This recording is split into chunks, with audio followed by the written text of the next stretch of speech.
Welcome back to मेरे channel. I hope सब अच्छे होंगे, सही होंगे, स्वस्थ होंगे। और अगर आप मेरे चैनल पे नए हो तो बात करती हूँ law of attraction and also manifestation. अगर आप भी इन टॉपिक्स में इंटरेस्टेड हो तो मेरे चैनल से कनेक्ट हो सकते हो, मेरे चैनल को सब्सक्राइब कर सकते हो। सो बेसिकली आज की वीडियो के अंदर हम बात करने वाले हैं कि अगर आप किसी भी जॉब को मैनिफेस्ट कर रहे हो, आप चाहते हो कि मेरे पास कोई जॉब नहीं है, मैं मैनिफेस्ट करना चाहती हूँ, तो मैं कैसे मैनिफेस्ट करूँ। आज की वीडियो के अंदर ना वो इतना अच्छा तरीका लेके आई हूँ इसको मैनिफेस्ट करने का। लेकिन इस टॉपिक को आगे कंटिन्यू करने से पहले मेरा next self feeling plus manifestation का भी बैच आ रहा है 25 फरवरी से। यही सारी चीज़ें खुद से नहीं कर पा रहे हो, अपनी एनर्जी पे काम नहीं कर पा रहे हो, अपनी वाइब्रेशन पे काम नहीं कर पा रहे हो, बहुत सारी चीज़ें मैं अपनी वीडियोस के थ्रू बहुत इजी करने की कोशिश करती हूँ, लेकिन फिर भी आपको पर्सनली गाइडेंस की ज़रूरत है, टीचिंग्स मेरे से लेनी है, तो इस वाले बैच को डेफिनेटली ज्वाइन करना। कमेंट सेक्शन में आपको नंबर शो हो जाएंगे, जल्दी जल्दी जाके कांटेक्ट करो और अपनी सीट बुक करवाओ, क्योंकि मैं आपकी एनर्जी पे ज़्यादा से ज़्यादा काम करवाती हूँ। हालांकि वीडियोस में मैं बहुत इजी वे में वैसे भी समझाने की कोशिश करती हूँ, लेकिन फिर भी आपको समझ नहीं आ रहा, कंसिस्टेंसी मेंटेन नहीं हो रही है, अपनी हीलिंग नहीं कर पा रहे हो, बहुत सारे पास्ट ट्रॉमाज हैं, किसी चीज़ से अपने आप को निकाल नहीं पा रहे हो, मूव ऑन नहीं हो पा रहे हो, बहुत सारी चीज़ें होती हैं जिसकी वजह से ना हमारी एनर्जी अनवांटेड चीज़ों में वेस्ट हो रही होती है और जो हमें चाहिए हम वहाँ पे अपनी एनर्जी को नहीं लगा पाते हैं। इसीलिए इस बैच को डेफिनेटली ज्वाइन करना, it will help you definitely to manifest your dream life within 30 days अगर आप कंसिस्टेंसी से काम करते हो। This is my guarantee. So इसीलिए नंबर यहाँ मिल जाएंगे, कमेंट सेक्शन में मिल जाएंगे, कांटेक्ट करो, अपनी सीट बुक कराओ। 25 फरवरी से मेरा नया बैच आ रहा है सेल्फ फीलिंग प्लस मैनिफेस्टेशन। अगर इसको ज्वाइन करने से पहले कोई भी डाउट आए तो मेरे चैनल पे बहुत सारी सक्सेस स्टोरीज हैं जो मैं इंटरव्यूज के थ्रू, वीडियोस के थ्रू डालती हूँ। एक बार जाके उनको जरूर चेकआउट कर लेना, जिससे आपका बिलीव स्ट्रॉन्ग होगा कि हाँ चीज़ें डेफिनेटली उनके लिए अगर काम करी हैं तो आपके लिए भी करेंगी।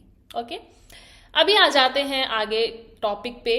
और ये एक चीज़ आप ज़रूर फॉलो करके देखना, और ज़्यादातर उन लोगों के लिए बहुत ज़्यादा हेल्पफुल होने वाला है जिन लोगों को लिखना बहुत पसंद है, जिन लोगों को स्क्रिप्ट करना बहुत पसंद है, स्क्रिप्टिंग करना जिनको बहुत अच्छा लगता है ना, उनके लिए तो ये सबसे पावरफुली काम करेगा। अगर आपको लिखना पसंद नहीं भी है तो फिर आप इसको डेफिनेटली ट्राई ज़रूर करके देखना, मे बी आपको इसको फॉलो करने से फीलिंग्स आए। ठीक है, सबसे पहले हम बेसिक से समझ लेते हैं। ओके, देखो हमारा जो माइंड है सबकॉन्शियस, उसको रियलिटी और इमेजिनेशन में कोई फर्क नहीं पता होता, उसके लिए सब कुछ रियलिटी होती है, वो आपके इमोशंस के बेस पे काम करता है।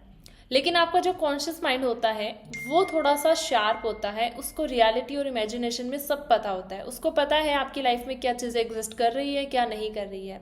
इसीलिए जब आप कोई भी चीज़ मैनिफेस्ट करना चाहते हो, कोई भी चीज़ को, किसी भी अफर्मेशन को बोलते हो या कोई भी चीज़ आप करते हो, तो कॉन्शियसली ना आपके माइंड के अंदर एक फाइट चलती है कि ये तो है ही नहीं, तुम झूठ बोल रहे हो। अंदर से एक वॉइस आ रही है, वो आपके कॉन्शियस माइंड के थ्रू आती है, क्योंकि वो एक्सेप्ट नहीं करता।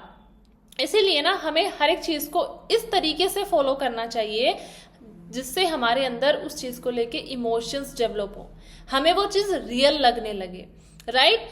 तभी चीज़ें काम करेंगी। अब बहुत लोग आपको ये तो बोलते हैं तुम ये टेक्निक कर लो, ये मेथड कर लो, इतने दिन तक लिख लो, इतने दिन तक कर लो, बट अगर आपको फीलिंग्स नहीं आ रही है, इमोशंस वैसे नहीं है, तो वो चीज़ रियलिटी में आएगी कैसे? क्योंकि आपको फील ही नहीं हो रहा, आपके अंदर इमोशंस ही नहीं है।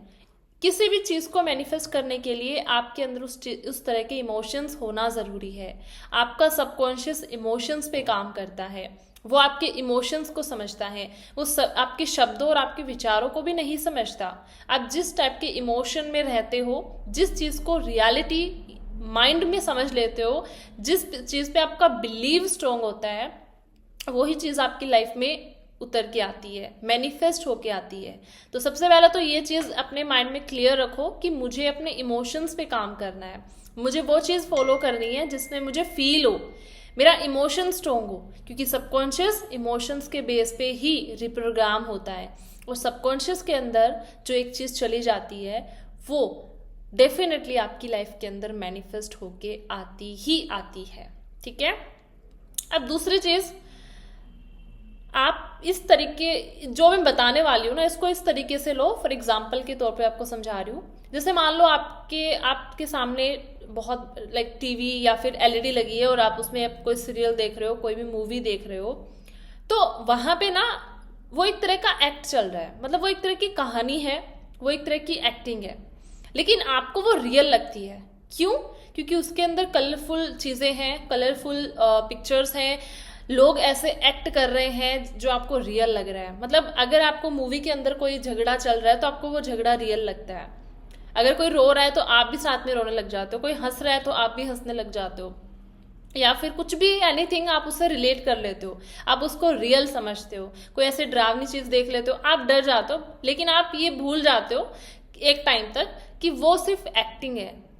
उस सीरियल में, उस मूवी में जितने भी लोग हैं वो अपने, उनको एक कैरेक्टर मिला हुआ है जो उसको प्ले कर रहे हैं, बट हम वो भूल जाते हैं, उनको रोल प्ले कर रहे हैं वो, दैट्स इट, और इसके अलावा कोई रियल नहीं है। लेकिन आपका सबकॉन्शियस उसको रियल समझने लग जाता है। इसीलिए ना